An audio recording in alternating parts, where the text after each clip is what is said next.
1, Israel is encouraged. In chapter 42, God promised concerning his servants and blindness of his people.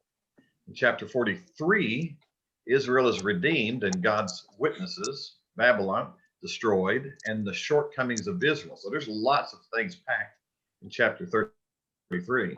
Chapter 44 can be summarized by the blessings of Israel, the folly of idolatry, and then finally God forgives and redeems.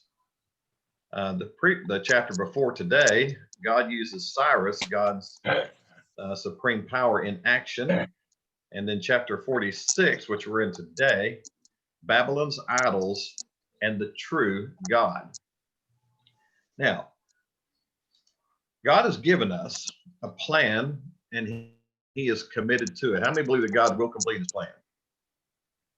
All right. How many of us always complete our plans? I'm not saying he had.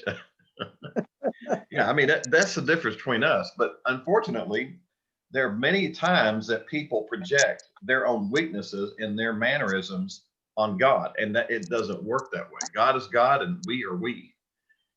He is perfect and complete, sinless, and we are imperfect, incomplete, and sinful. And God, through Isaiah, is having to remind his people.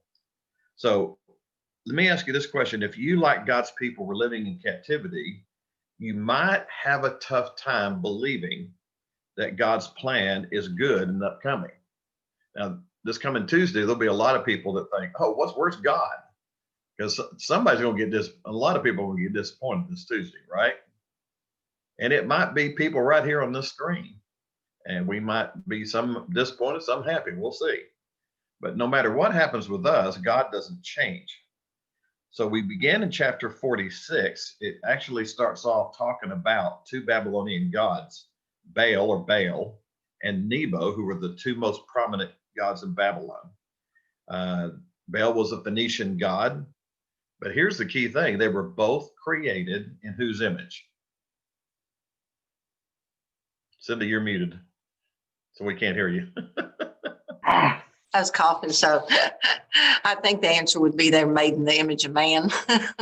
Yeah, exactly. God created us in his image, and we create idols in our own image, and we do a very poor job doing it. So chapter 43, what we're going to be doing is we're going to be starting off with verses 3 through 7, and the title is called The True God. And so let me go ahead and read that for you. Here, Isaiah is going to contrast the God of Israel to false gods. And the fact is that God can rescue his people even because these idols are lifeless. And even though they seem to be more powerful because the people are in captivity, they are not. It says, listen to me, O house of Jacob, and all the remnant of the house of Israel. You who have been born by me from birth, and I have carried, and you have been carried from the womb. Even to your old age, I will be the same. By the way, are we glad, us older people, are we glad about that? Yeah, our lives change a lot, but he doesn't change. And even to your graying years, I will bear you. I have done it, and I will carry you. I will bear you, and I will deliver you. To whom would you liken me and make me equal and compare me, that we would be alike? Verse 6, those who lavish gold from the purse and weigh silver on the scale, hire a goldsmith and make it into a god. They bow down. Indeed, they worship it. They lift it up a shoulder and carry it. They set it in its place, and it stands there, if it does not move from its place. Though one may cry to it, it cannot answer. It cannot deliver them from his distress. Now, when we look at that, we think, oh my goodness, aren't they smarter than that? Until we see how people in the 21st century worship their false gods. And then we find out we're not as sophisticated as we think we are. So he begins in verse 3 by says, listen to me, O house of Jacob, remnant of Israel. This reminds me of Deuteronomy 6:4, which I'm going to show later. how does Deuteronomy 6:4 start? Does anybody remember? I wouldn't be surprised if you don't, but I'll go ahead and give it to you. Hear, O Israel, or Israel, listen. So in other words, what God is saying, Israel, pay close attention, focus, block out unessential things around you. Or Jessica, watch out for them squirrels. Don't let them just, get in your way. Squirrel. It's a joke between us. In other words, you've got to focus. You've got, yes, block out these things that are around you, like pain and terrible circumstances.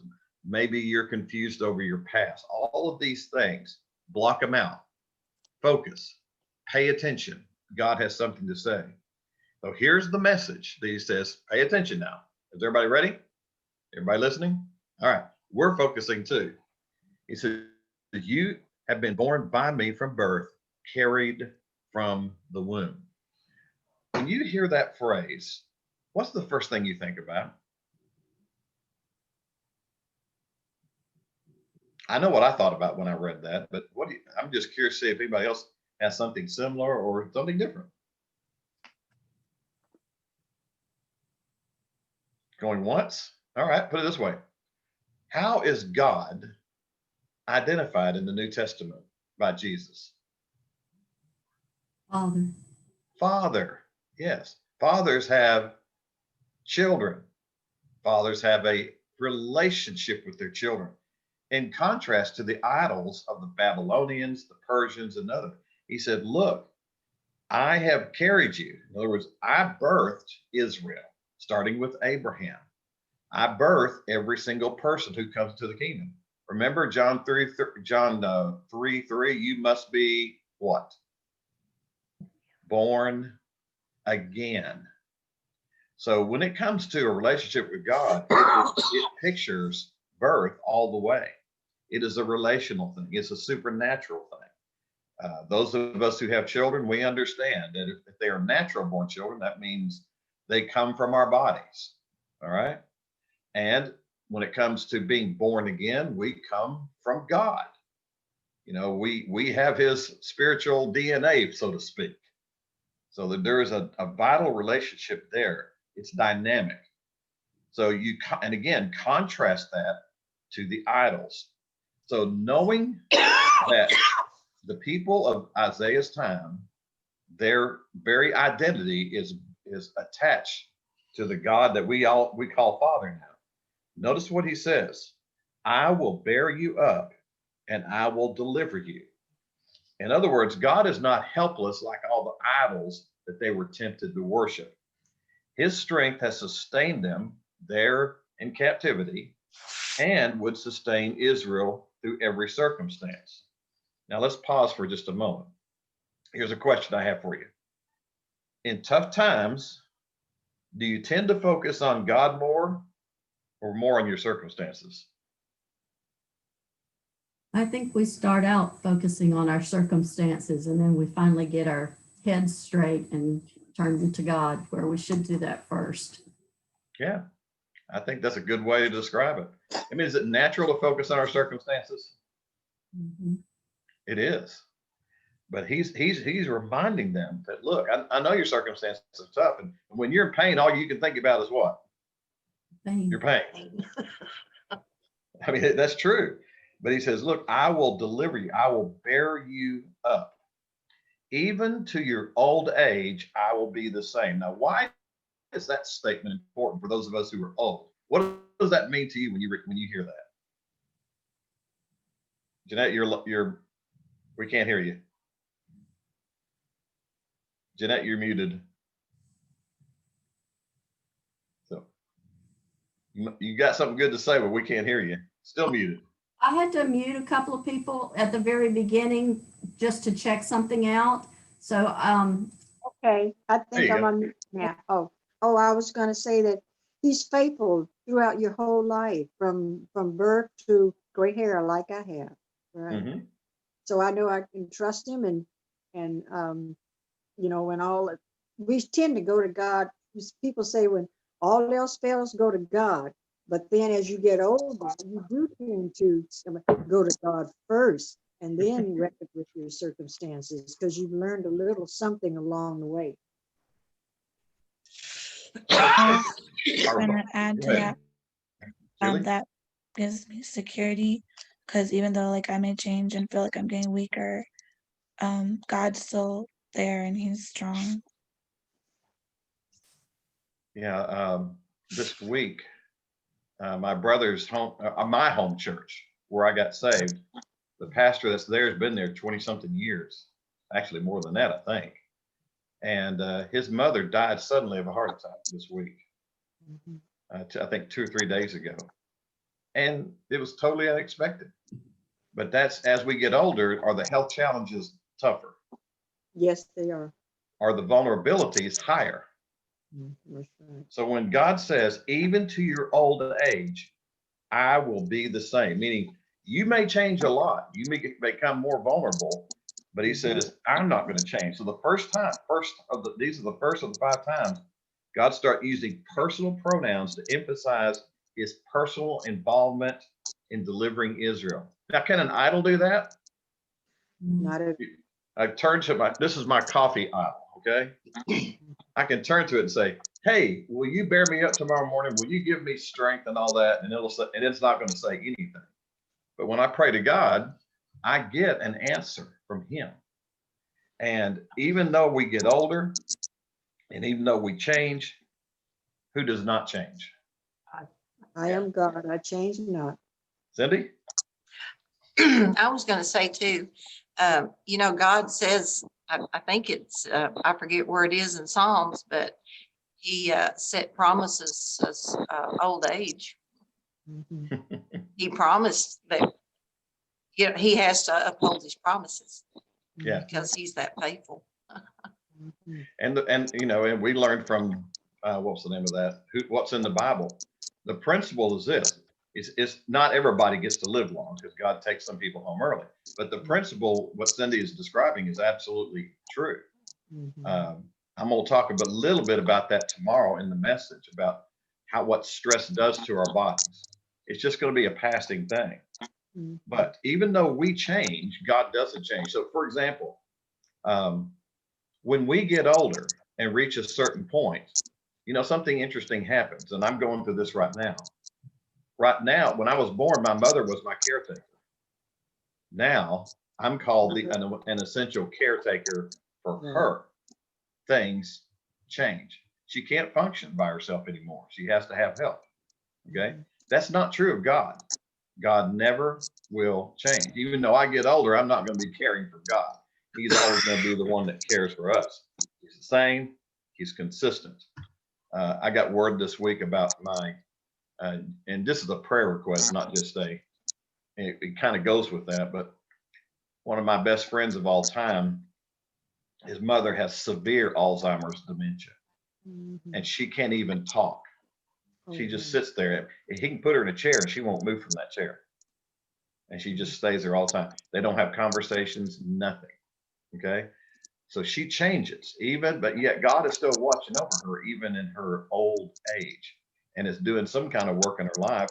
And obviously, one of my best friends, he is changing as he cares for her. And I'm really proud of him for what he's doing. But that's not the same with God. God does not change. So verse 5, he says, to whom will you liken me and make me equal and compare me? Now, Israel was stupid enough to try to make comparisons between God and idols, but they didn't do it with good understanding. When people turn to other things other than God, they're not doing it with good understanding, are they? No, they're not. They're not doing that at all. As a matter of fact, it's not uncommon for men or women, to maintain more than one romantic relationship. I hadn't thought about that because this is far from me. But one of the reasons they do that is because, hey, if one doesn't work, maybe the other one will. That's their type of thinking. Well, some of the people in Israel's time were looking to say, well, if the God of Israel doesn't work, maybe one of the idols of the Babylonians or the Persians or the Assyrians, maybe they will work instead. And in other words, that's what idolatry does. It brings God down to the level of his creatures, his creation. And then man projects on that and says, deliver me. You be my God. And in essence, what it's saying is, I'm really the God. Oh my God. Mhm. And I'm focusing on this idol instead of focusing on the one. But when we look at God for who he really is, there's no comparison, is there? No. There's zero comparison. Now, notice what these people do. Verse 6, they lavish gold from their purse and weigh silver on a scale. In other words, they get these goldsmiths to really deck up their gods. All right. Ever seen somebody turn a house into a god, Mhm. Mhm. or their vintage car into a god? They can do all kinds of things. And you name it, they'll do it. They bow down, they worship them. Now, here I think what Isaiah is mocking them. He said, you're bowing down to that thing? Mhm. Get real. Why are you depending on that? That can be taken away at any moment. Mhm. And so he's mocking them, and because they can't, not only can that God not help them, they're looking through the folly of their own sin. Now notice verse 7. How about this? Just to mock them a little bit more, he says, they lift it up on their shoulders, they carry it, they set it in their place, it stands there and it does not move. Now, if I have to pick up my own idol or my own little false god and I'm carrying it, then who's dependent on, or what is dependent on who? The idol depended on you to move it. Yeah, exactly. It doesn't work too good, does it? No, it doesn't. Oh, and you have to set it up in such a way so it doesn't fall over. Trample over, right? Like you remember when, I think it was Dagon was the false god that they captured the ark, the Philistines did, and they put the ark in there below Dagon, and of course the next day they fell in, and Dagon was falling on his face Oh, right. toward the God of Israel, because the Ark of the Covenant was represented God's presence among his people. There, God's presence was among lost More people. And they found out the hard way, and they had to pick Dagon up. Mhm. They had to put him in his place. And I think the next day, his head was cut off and his hands were cut off. So the idols were dependent on the people, not the people on the idols. So they lifted up, they put it on their shoulder, they carried it, put it in their place. So the idols needed worshipers to help them in their lifeless state. Now consider the God that we serve: living, powerful, omniscient, omnipresent, personal, knowledge beyond comparison. So when we pray, we're praying to God who is all that. And I didn't cover the whole thing, did I? I could have said a lot more. Angela? The phrase where they're talking about they lavish gold and have it put on the idol, or the idol made out of gold. And it seems to me like they're trying to add value to the idol, but we can't Yeah. add value to God. God is who he is. He is complete. He is perfect. So it's not what we do that adds value to him. It's what he does to us that adds value to us. It's a total opposite. Excellent insight. Excellent. Yeah. Can we add anything to God to make him more valuable? Of course not. No. Silly. One may cry to it, but it cannot answer. So the wishful thinking of the idolaters is futile, but yet with just an ounce of humility and faith, they could connect with the creator, living God. Just an ounce of faith. That's all they needed. Mustard seed size faith. They say, Lord, I believe you and your word. You are all I need. All right. That's the first segment. Does anybody want to add anything else to it? That's pretty good, isn't it? There is one thing that I wanted to comment on.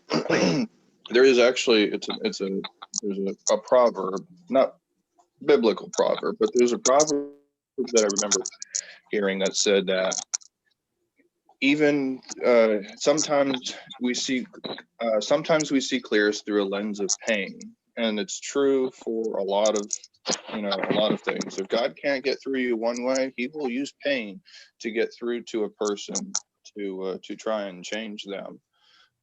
But his ways, his will is always constant. It's always flowing one direction. So he never changes, but he does try to change us in a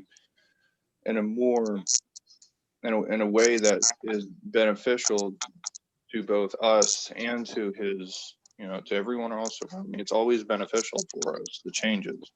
But God doesn't need the change, because he is a perfect being. He's an unblemished, righteous, unsinful, or whatever the right word for it is, perfect being that is, he knows all, he sees all. There is no reason for him to change. I like that statement. There is no reason for him to change. Keep that in mind, what you just said, Robert, when I get to tomorrow. I think you'll see a correspondence with one of the things that we will talk about tomorrow. All right, anybody else before I move on? All right. Let's move on to section 2. All right, the trustworthy one, verses 8 through 11. Excuse me, my throat's a little messed up.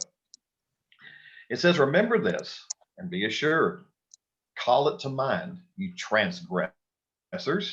Remember the former things long past. For I am God, and there is no other. I am God, and there is no one like me, declaring the end from the beginning, and from ancient times things which have not been done, saying, my purpose will be established, and I will accomplish all my good pleasure. Calling a bird of prey from the east, the man of my purpose from a far country. Truly I have spoken. Truly I will bring it to pass. I have planned it. Surely I will do it. All right. So let's see why this section is called why they're calling it the trustworthy one. He says, remember this and be assured. Now, when it says remember this, we're not exactly sure what this refers to. Does it refer to what he just got through talking about in the previous verses? Is he talking about something that's going to follow? Perhaps both? We're not exactly sure.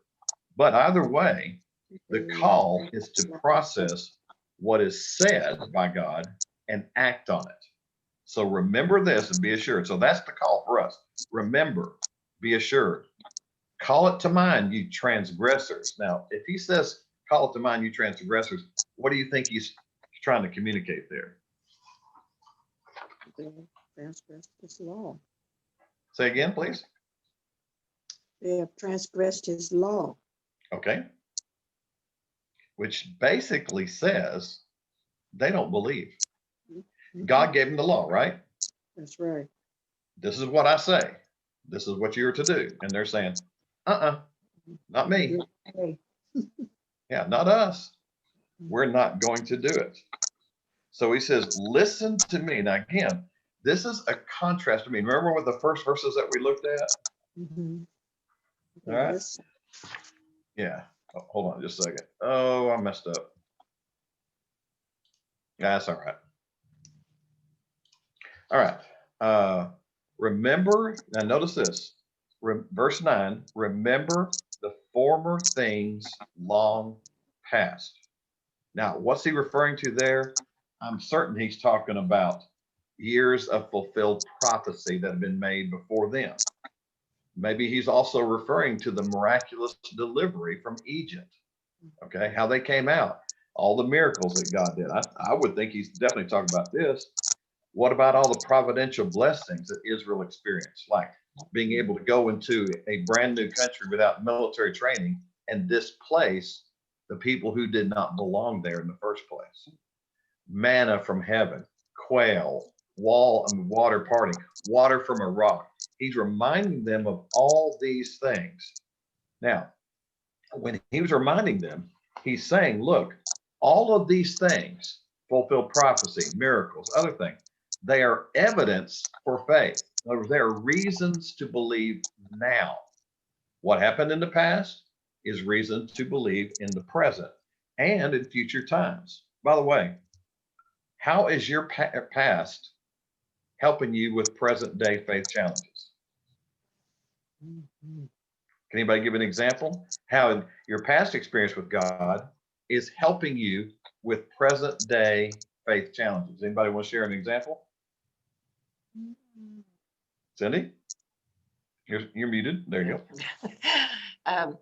When I think of former things of old, for me, when I look back when I was younger, I remember the people in my life that were Christians Mhm. and those that weren't. And to me, that's what I need to remember are those people that helped me grow in the Lord and find the Lord and grow. Would be my parents and those at church and those that kept me as a child, and because my mother was a career woman. And it's just, for me, it would be the former things in my life Yeah. that they brought forward with them through their life. And there are reasons to believe. Mhm. All right. Anybody else? Pastor Jimmy, all of those things, when we sit back and we remember what God has done for us, all of those things are personal things. Mhm. They help us remember that God not only helps our world or other people, but he has helped us. God has taken care of me in times past. God is taking care of me right now, and He will take care of me in the future. Uh, I know we're not supposed to live in the past.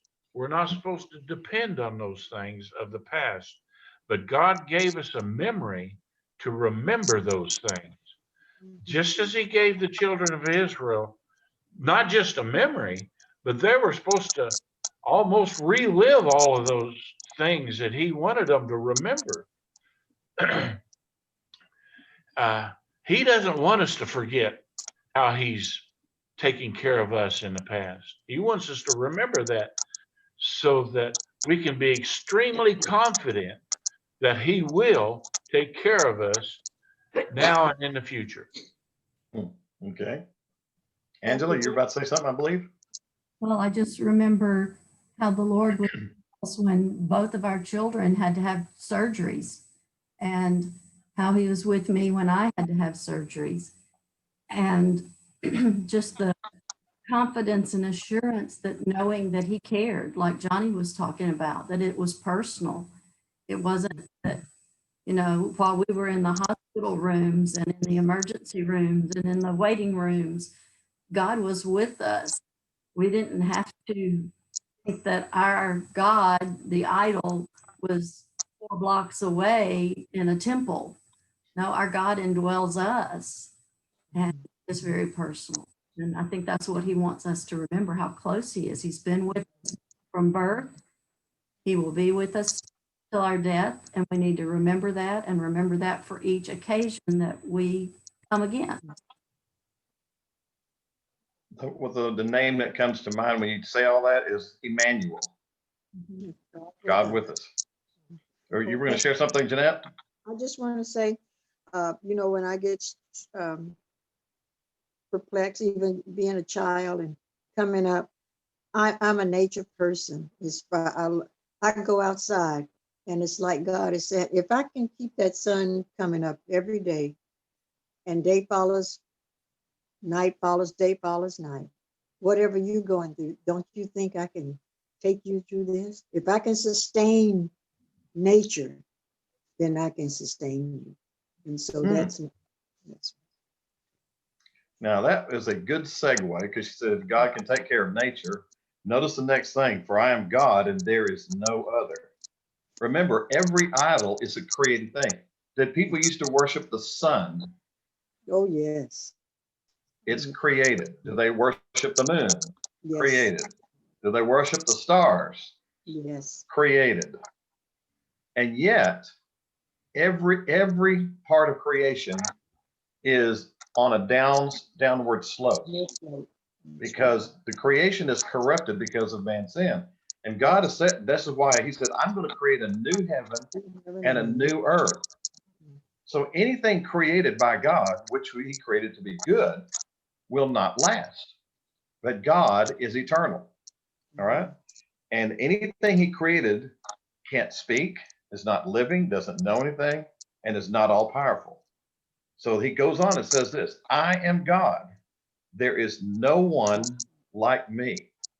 But as a matter of fact, who do you think is the most powerful being ever created? And I'm talking about created. Who's the most powerful being? Satan. Yeah, Lucifer, as he was created, as Lucifer. Yeah.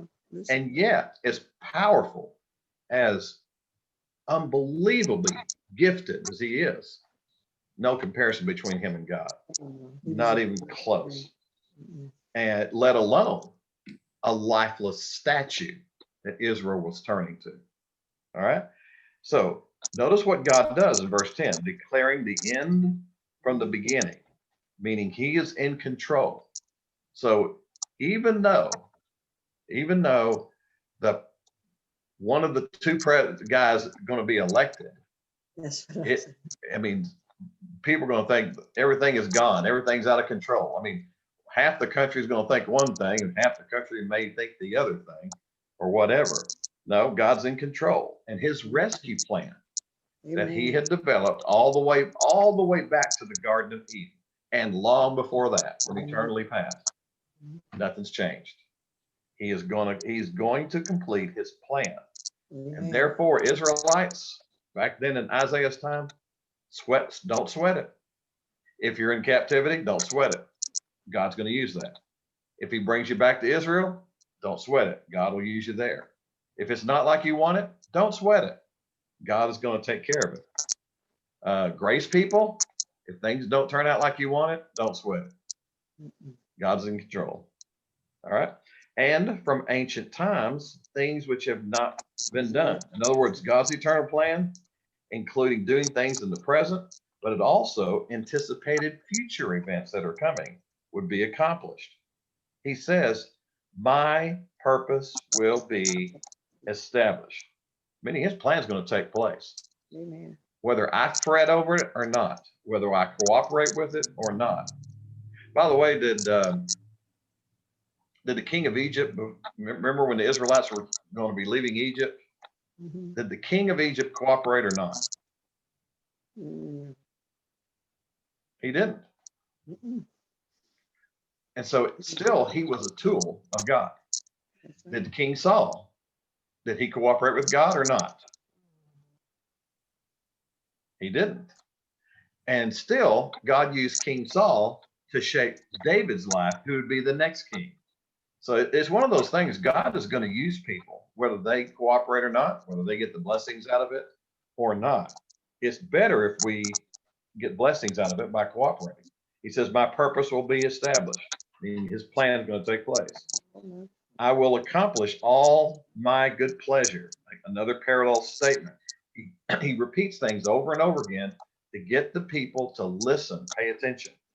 And then verse 11, it says, calling a bird of prey from the east. What do you think he's referring to there? I don't know. I was trying to figure that out. I don't know. Is he talking about a literal bird or something else? I think he's talking about a unsaved person or leader that he will use to help Israel. Yeah, as a matter of fact, if you look at the next phrase, it'll tell you, the man of my purpose from a far country. Right. This is obviously Cyrus of Persia, who would, now remember, Babylon had taken Israel into captivity. But he's saying, don't sweat the Babylonians. I'm going to send somebody to take care of them. I've got everything under control. He's from the east. He's a man after my own purpose, and he will be summoned to conquer Babylon. And then that same foreign king that you talked about, Cindy, I'm going to use him to get some of y'all back to Israel, take the remnant back. So Brother don't worry Jimmy. about that. Go Oh, ahead. one other thing I think about on the opposite of this verse is, and I'm probably got the prophet wrong, but when Elijah, I think it was Elijah, and the ravenous birds came out of the east to feed him, Yeah. I think of that too. God provided when he was in, it wasn't Elijah. I No, forgot which, huh? I think it was. He brought him ravens and Elijah? brought food. Yeah, and he was hiding or getting away from people. And yet God sent the ravens that he talks about here from the east to feed him. So it could be, he's got it complete. It's completely covered one way or the other.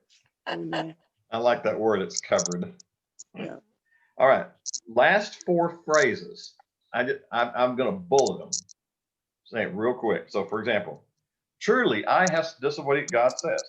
Truly, this is the last verse. I have spoken, meaning it's done. If It's God done. speaks it, it's done. Mhm. Truly, I will bring it to pass. My comment is ditto. I have Okay. planned it, so there's no surprises. Surely, I will do it. So my comment there is double ditto. Amen. In other words, if you can't get it into your head, get it in now. I'm saying it over and over and over again. All right. Any other thoughts on that segment before we move on to the next one? Jimmy, Yes. when he says there, truly I have spoken, truly I will bring it to pass, is he meaning his plans for Israel? Yes. The it is? I believe so. Okay. Mhm. Anybody else?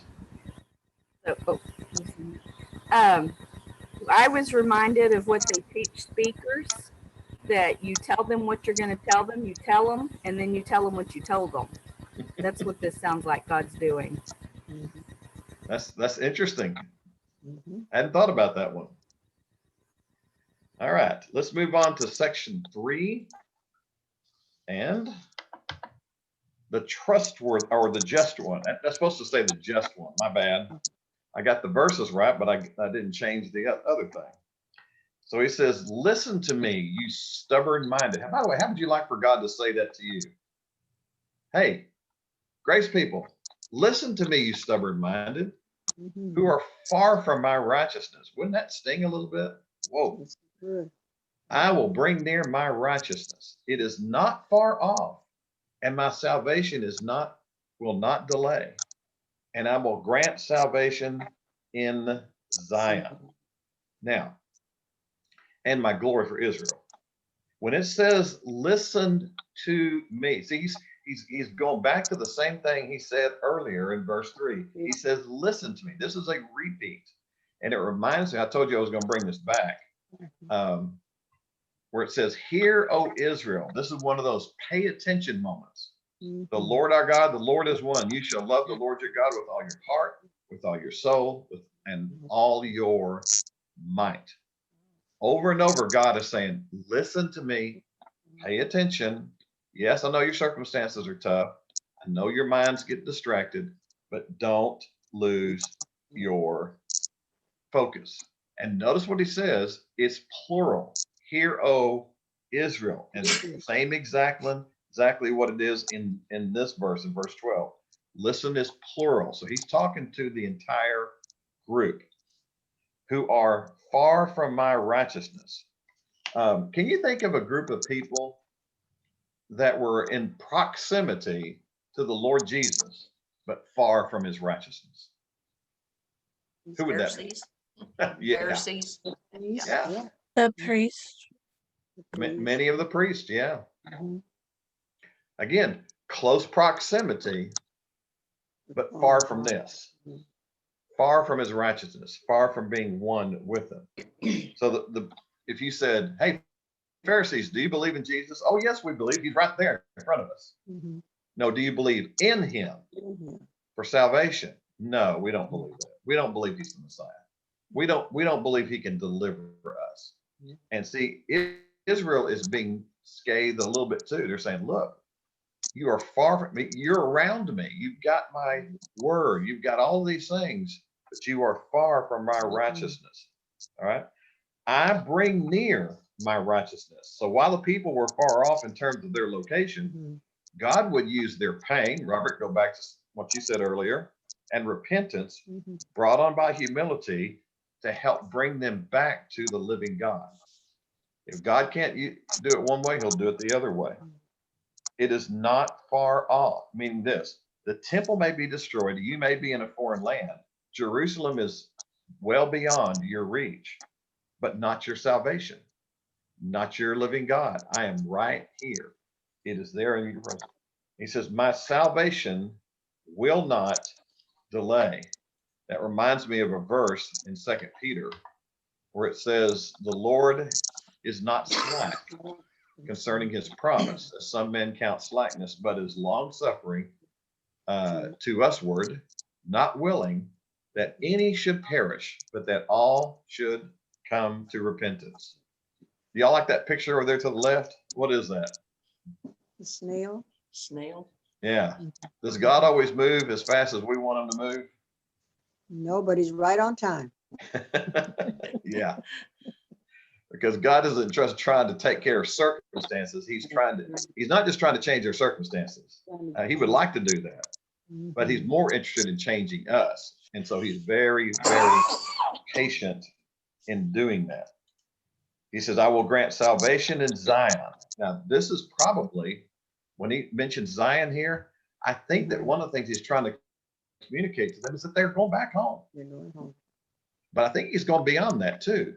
I think what he's saying is this, it's not just that you're going to go back, but Zion or Jerusalem is central to how I'm going to bring you back to me. Because even Zion is the same place that Abraham offered his son Isaac on the altar. This is where God, the Father, would offer Jesus to bring people to salvation. So Zion was central. It was the center of the promised land, and it was the central to the Messiah's redeeming work on the cross in the future. And then the last statement says, and my glory for Israel, meaning Israel is going to be glorious again. Now, do you remember what happened to Israel after they went into captivity? Did they ever have their freedom anymore? Name some countries that ruled Israel after that point.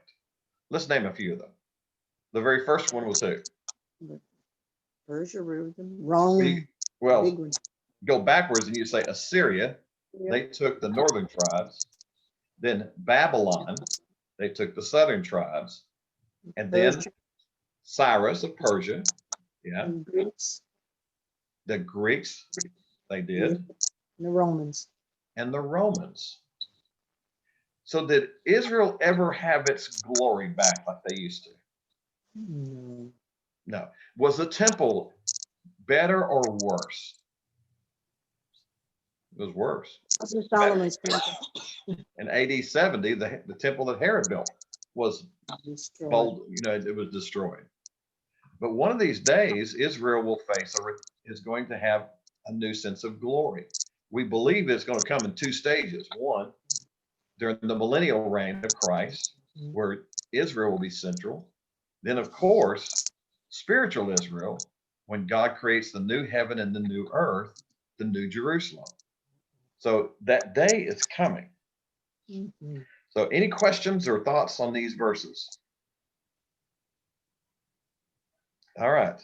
Let me give you a few summary thoughts for today. This first one is a form of a question. In what areas of your life are you in need of God's assurance right now? This is a thought question. Where do you need assurance? Here's a second question. How does this passage give you assurance in those areas where you have a need right now? I mean, do these verses help you? In other words, can you put yourself in Israel's shoes for just a minute and see what God was saying to them? And now put yourself back into your own shoes and see how these verses relate to you in the 21st century.